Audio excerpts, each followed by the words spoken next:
Hi guys, Alex Callier here, day 18 dito sa Canada na pagtatapon natin ng brief, sando and medyas. Yes, day 18. Asan ako? Nasa Kelowna. Napakaganda dito dahil may hindi ko alam kung dagat yun o lake yun. Basta parang Boracay. May show ako mamaya-maya. At bukas, ang sold out show ko sa Vancouver. Kaya tara, maghanap tayo ng basurahan.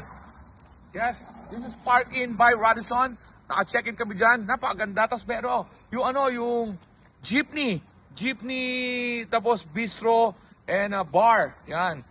Sarap na pagkain nila. Pinoy. Kumain kami doon. So, eto, hanap tayong basurahan. This is the parking lot. Yun yung basurahan. Oh, first time namin na medyo malayo-layo yung basurahan. Yan, okay. Let's go. First time malayo yung basurahan. This is it. Target locked. There you go.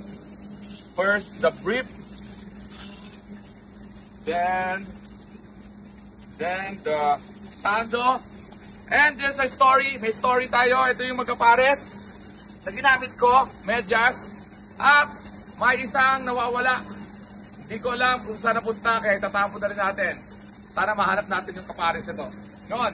Day 18. Kita-kita tayo bukas day 19 sa Vancouver na yan malamang. Yeah. Thank you, Canada!